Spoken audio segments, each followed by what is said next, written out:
Well, I'm a fan of science fiction. I enjoy science fiction a lot. And I think one of the most amazing things, that it's still hard for me to understand the concept was when I was born, when I was 5, when I was 10 years old, when I was maybe even when I was 15 years old, I could not imagine having in my hand a device that is my phone, not, that can keep me in constant communication. It is my encyclopedia, thanks Google, okay. It is my, it is my calculator, my alarm clock, my camera, all these things. I can know almost all information all on this thing I'm holding in my hand. Now, if that has happened in my lifetime, and now I even have the watch to do the same,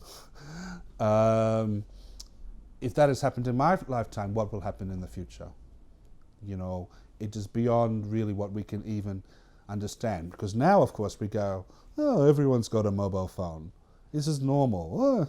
This is typical. I teach students who are 5 or 6 years old who have mobile phones, and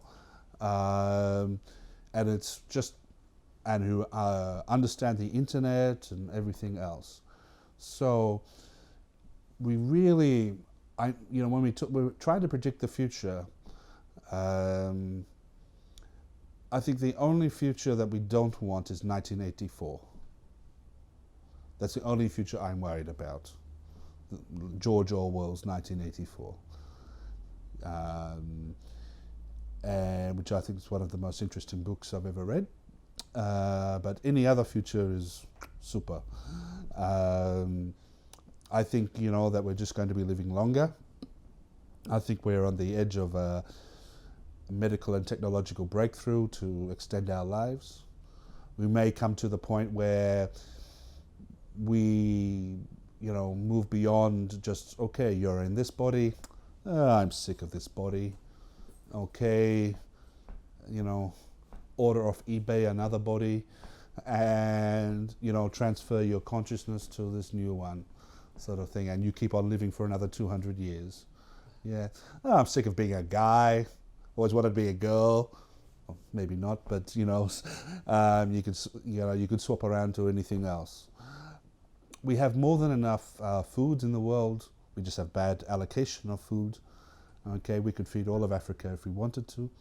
Okay, but there's corruption and wars and all this sort of stuff. I'm very excited about things like renewable energy, solar and wind and so forth. In Australia, we went from like no solar to about, in my state in Australia, about 30, somewhere about 30% of the houses now have solar, and is making a big impact. The biggest thing I want to see is us move off this planet.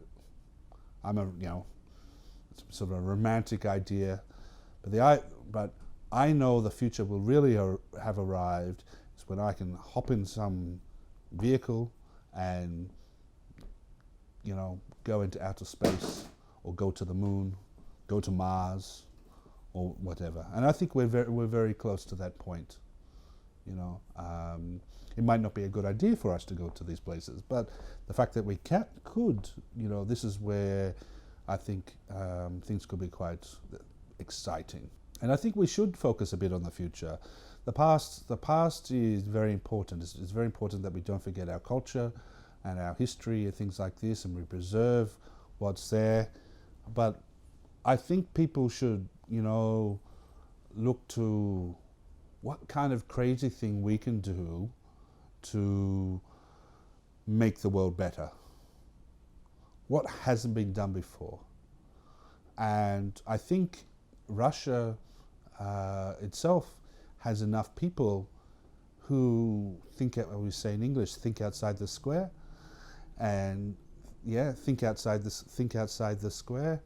They think differently to other people. because, as I said, the Russian language is abstract. It's a language of dreamers. You know, it's a language where you can.